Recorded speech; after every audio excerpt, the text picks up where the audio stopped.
Parlons Éco, de la Vigne et des Hommes, Jean-Michel Lamazerolle, RCF Charente.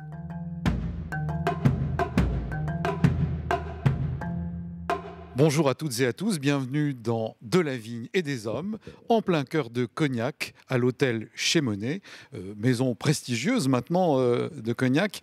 Et pourquoi sommes-nous là dans cette émission De la Vigne et des Hommes ? Eh bien parce qu'en lien avec l'exposition sur le phylloxéra, nous avons fait déjà 2 émissions dans les musées de Cognac sur le phylloxéra, les musées du Grand Cognac, devrais-je dire. Eh bien, Grand Cognac est la chaire de l'UNESCO Culture et Tradition du vin de l'Université de Bourgogne, propose sur 2 jours un colloque sur le phylloxéra dans le cadre de l'hôtel Chémonet, comme je vous l'ai dit précédemment. Alors, aujourd'hui, nous n'allons pas déambuler, mais nous allons faire une table ronde dans le jazz bar de cet hôtel. Et nous avons comme invité pour parler du colloque et de ces 2 jours de colloque, jeudi et vendredi, Madame Nicole Roy, qui est maire de Bassac et qui est vice-présidente du Grand Cognac en charge de la culture et du patrimoine. Et puis Muriel Adrian, qui est professeure en sciences de la vigne à l'Institut universitaire Jules Guyot de Dijon.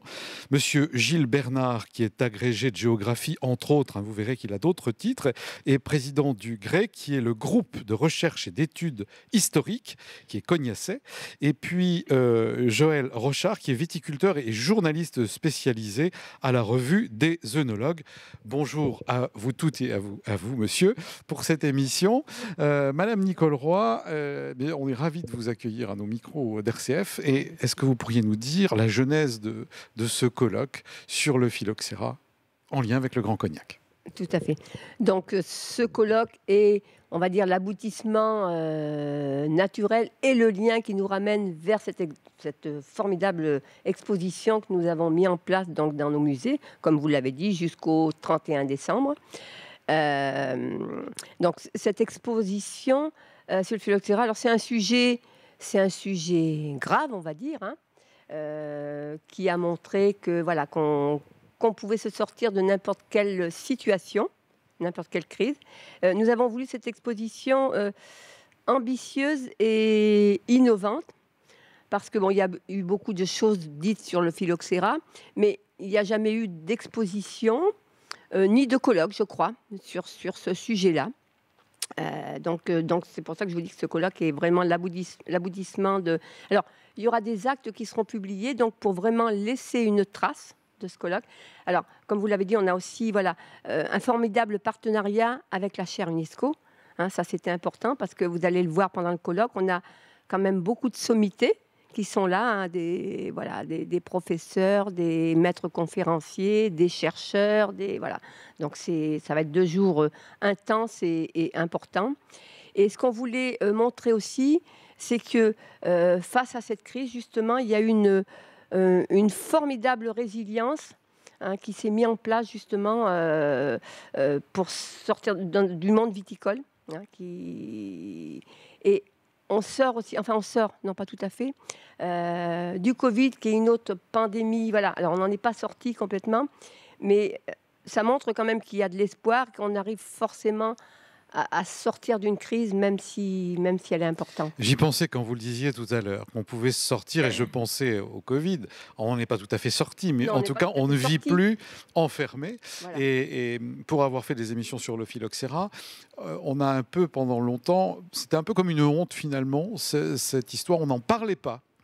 Et c'est bien qu'il y ait ce colloque, et avec vous qui venez d'un peu toute la France et qui êtes spécialisé et spécialiste, qu'on en parle et qu'on le mette au grand jour, et qu'on ne se cache pas derrière un voile de pudeur par rapport à cette bestiole qui a ruiné, le territoire et bien sûr la vigne. Oui, parce qu'on est quand même passé de 280 000 hectares de vignes à 40 000 en quelques années. Et c'est vrai que quand on a commencé à parler de cette expo, on était en plein Covid, parce qu'on a mis quelques temps quand même pour la préparer.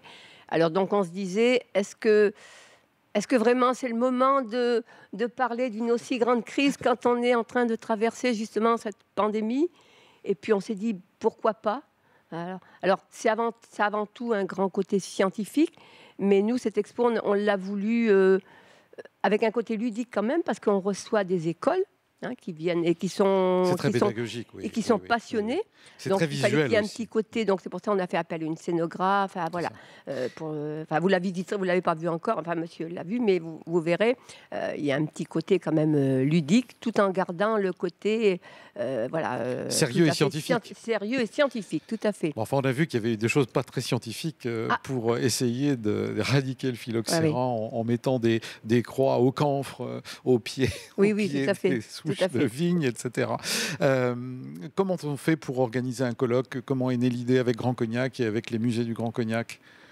Eh ben, alors, je vous dis, c'est venu un petit peu naturellement parce que cette exposition, c'était quand même, ça a demandé quand même plus d'1 an de préparation. Non, mais ce que je veux dire, c'est qu'un colloque, c'est aussi compliqué à organiser. C'est compliqué à organiser, mais on avait la chance d'avoir la charte UNESCO en la personne de Monsieur Jacquier. Et puis, voilà.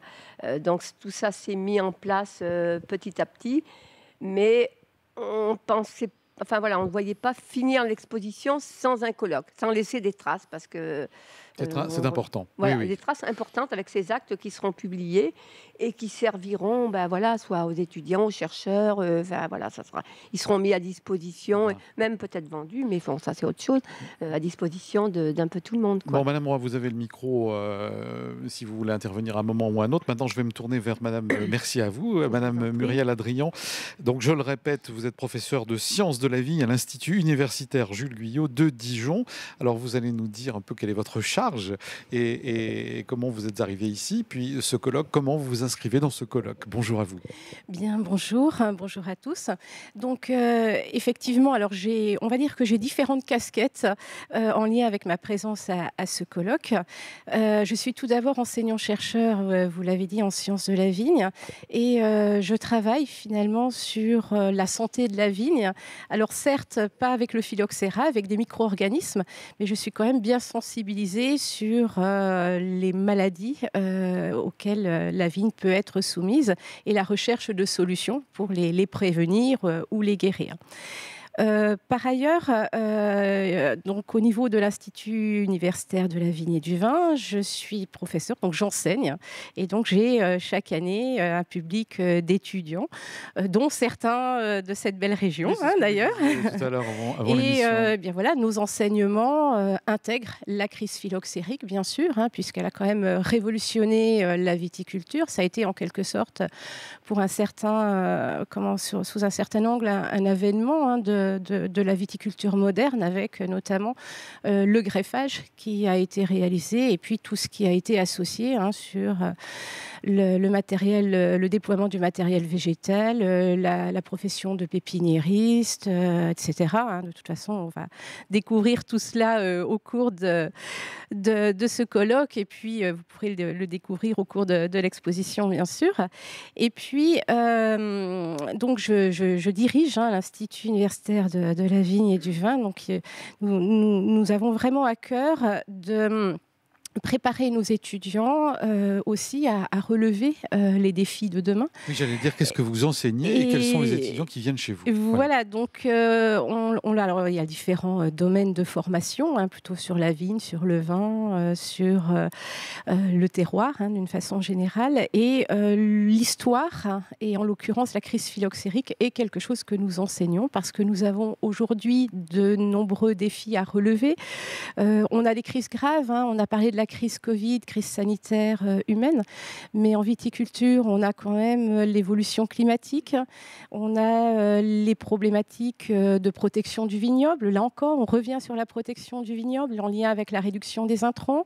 On a les problèmes de dépérissement aussi, de diverses origines, pour lesquels il faut trouver des solutions.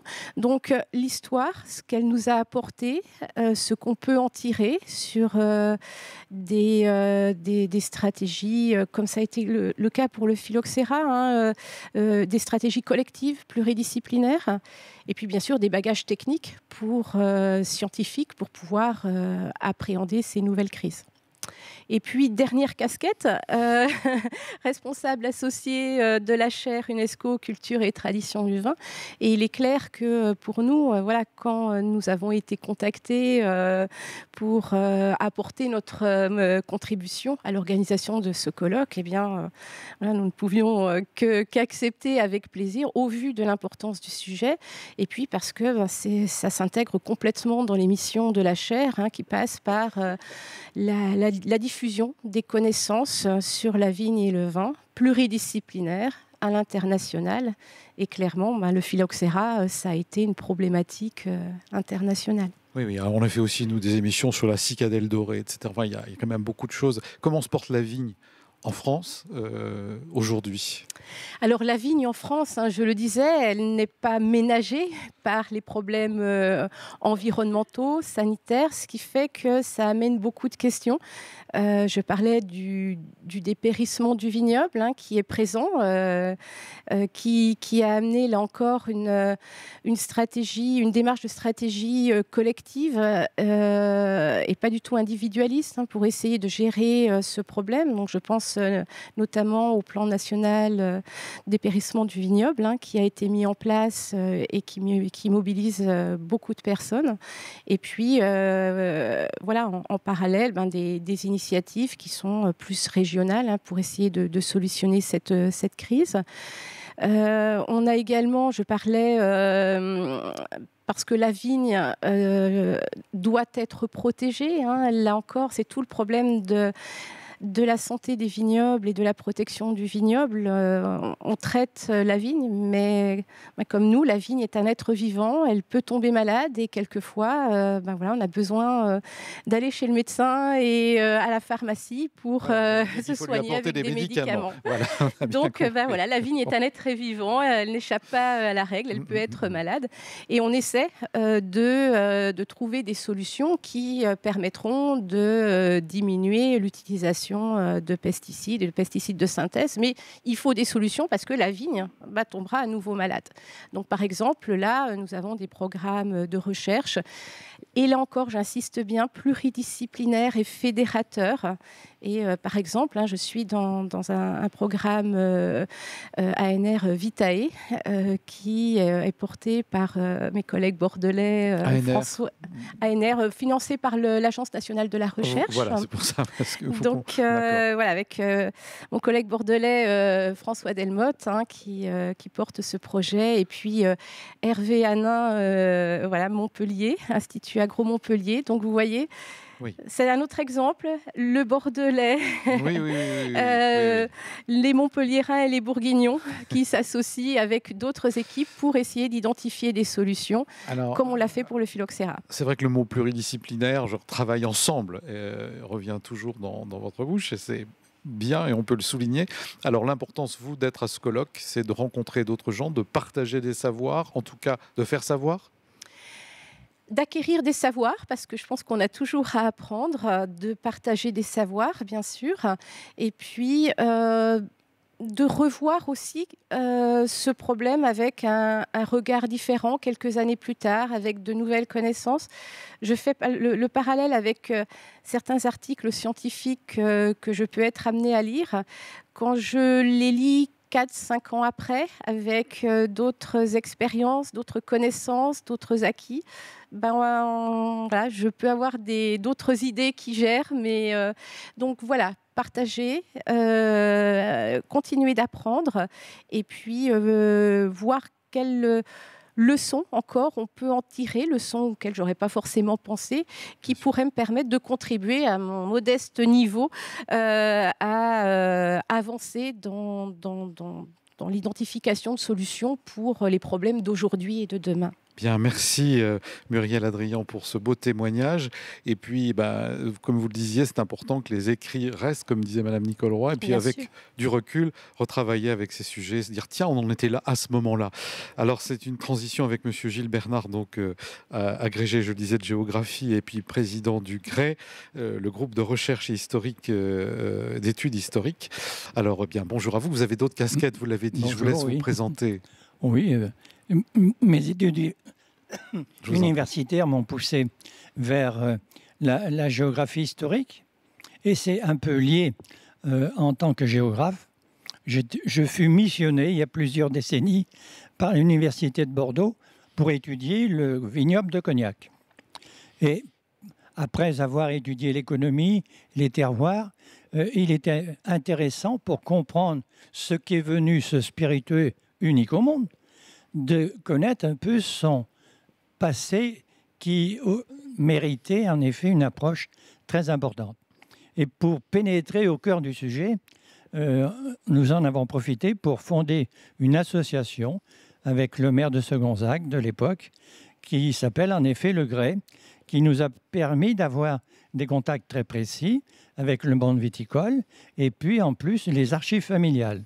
Ce qui fait que nous avons pu réaliser des études absolument passionnantes et puis en même temps nous avons laissé des traces puisque chaque année ou tous les 2 ans nous publions un recueil de recherche qui s'intitule Les Annales.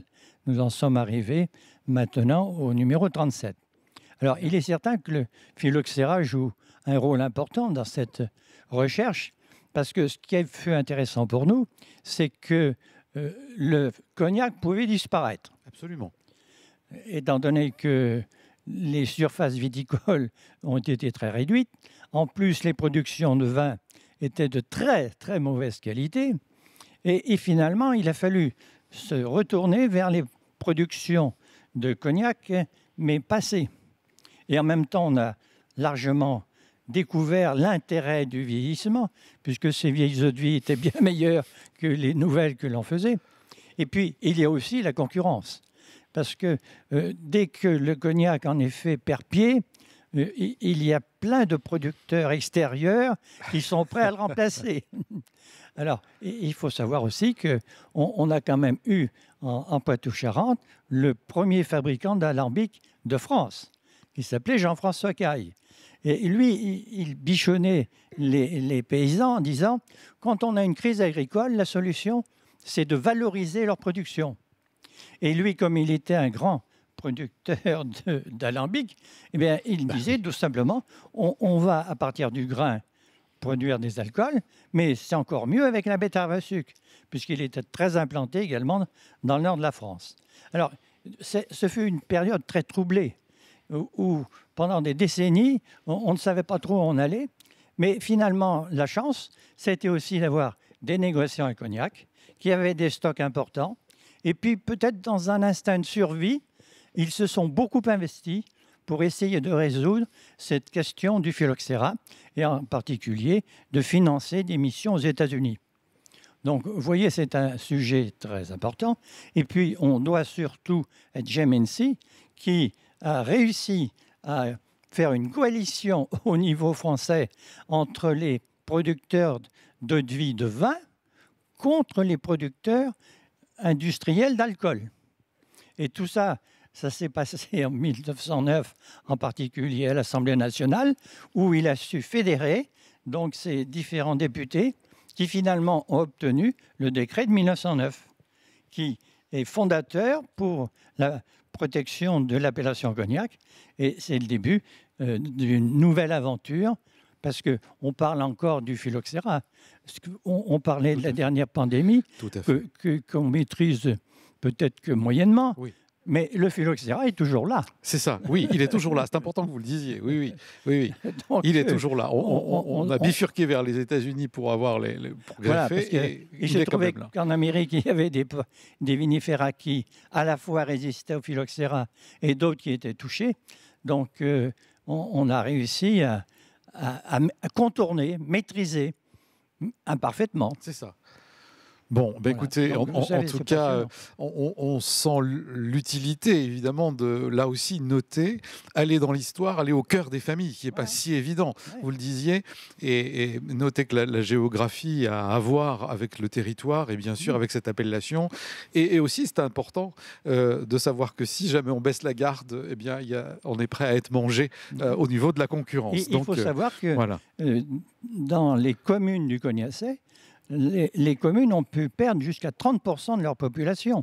Oui. Entre 1878 et 1891. Ça se voit dans l'architecture, puisque des maisons, on peut le voir encore aujourd'hui, n'ont pas été terminées à Cognac.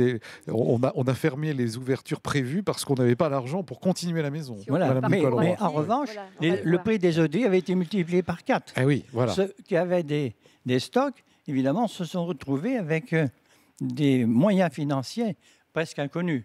Et curieusement, le canton de Cognac n'a pas cessé de se développer à cette époque, même démographiquement. C'est quand même un paradoxe important. C'est ça, c'est ça. Ah, mais souvent, la vie est paradoxe. Bon, merci à vous, Monsieur Gilles Bernard.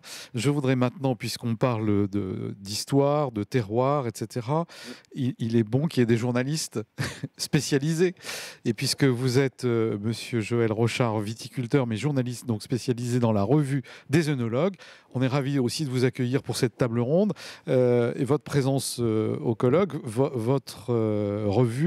Est-ce que vous pouvez nous en parler? Et puis bienvenue à Cognac, au Chémonnet. Eh bien, bonjour à tous. Merci pour l'invitation. Donc, effectivement, pour donner quelques éléments de mon parcours professionnel, donc moi, je suis issu du monde paysan. Nous avions d'ailleurs une petite vigne hybride. Le secteur où j'habite a été totalement détruit par le phylloxéra, ce qui d'ailleurs m'a donné l'idée de publier un article qui va paraître au mois de janvier. Donc, c'est le sud de la Champagne, donc pour situer à côté de Troyes. Et donc, il ne faut pas oublier qu'on a eu le phylloxéra et puis la Première Guerre mondiale derrière. Donc ça a été effectivement un traumatisme très important. Je pense que le fait qu'il y ait eu aussi derrière la Première Guerre mondiale a aussi beaucoup impacté les vignobles. Et donc d'ailleurs, je vais effectivement publier dans la prochaine revue qui va paraître en janvier un petit article. Et c'est merci à cette exposition. J'ai eu le plaisir de la visiter il y a quelques semaines. Et donc c'est un peu ce qui m'a donné l'idée de faire cet article. Alors donc moi je suis donc œnologue, ingénieur et j'ai créé et animé le pôle développement durable de l'Institut français de la vigne et du vin. Et dans le durable, bien sûr, on a le triptyque classique, environnement, économie, et donc les aspects classiques voilà, qui sont souvent mis en avant, mais on oublie aussi le volet culture. Et moi, je mets en avant le volet culture dans la durabilité. Et dans ce volet culture, on a bien sûr l'histoire, l'histoire des hommes notamment. Et donc, c'est vrai que le phylloxéra, ça a été une période très importante. Alors, il faut imaginer le traumatisme, mais avec le recul, c'est finalement ce qui a fait émerger la notion d'appellation d'origine, puisqu'on avait notamment des révoltes à ma région champenoise, du sud de la Champagne, dans le sud de la France. Et c'est ce qui a fait également donc émerger le monde coopératif, qui s'est organisé face à la crise. Et donc, comme toute crise, on a effectivement l'émergence de formes d'organisation qui cherchent à surmonter ces défis. Et donc, toute crise, là aussi, ça a été évoqué tout à l'heure, on a parfois des prêcheurs charismatiques qui mettent en avant des solutions qui ne sont pas toujours fiables. On l'a vu au travers du Covid. Et d'ailleurs, c'est un projet d'article que j'ai avec les coordinateurs des musées pour très probablement un article en 2023 dans la revue. Donc le phylloxéra, c'est très important dans l'histoire des hommes. Je suis aussi enseignant, j'interviens dans plusieurs cursus, notamment d'œnologue. Et il est, comme ça a été dit précédemment, il est important, je pense, de transmettre aux jeunes cette notion de savoir-faire qui cherche à surmonter les défis.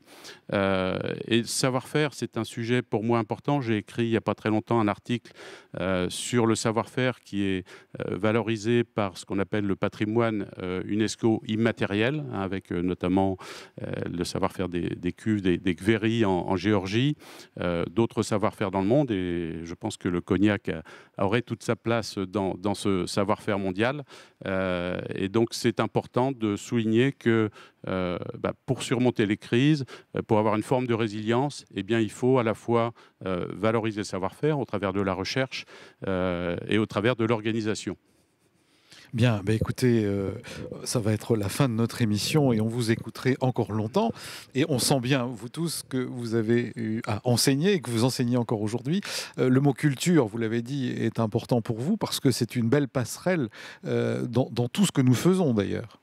Oui, alors la culture, pour moi, alors j'ai toujours cherché à être un peu interface entre le monde du technique, d'où je viens. Je suis œnologue, ingénieur, et notamment via la chaire UNESCO qui cherche. Je participe assez souvent au Clos Vougeot, qui est une manifestation justement où on associe au travers d'un thème à la fois des gens du technique et des gens de la culture, de l'histoire, de la sociologie.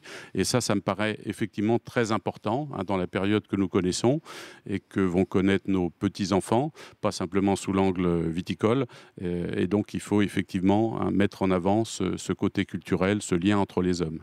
Bien, belle conclusion. Merci à vous quatre d'être venus ce matin dans De la vigne et des hommes pour ce colloque autour du phylloxéra. On vous souhaite, puisque nous sommes à 2 minutes de l'ouverture du colloque, un très bon colloque. Et moi, je vous dis au mois prochain pour une autre émission De la vigne et des hommes.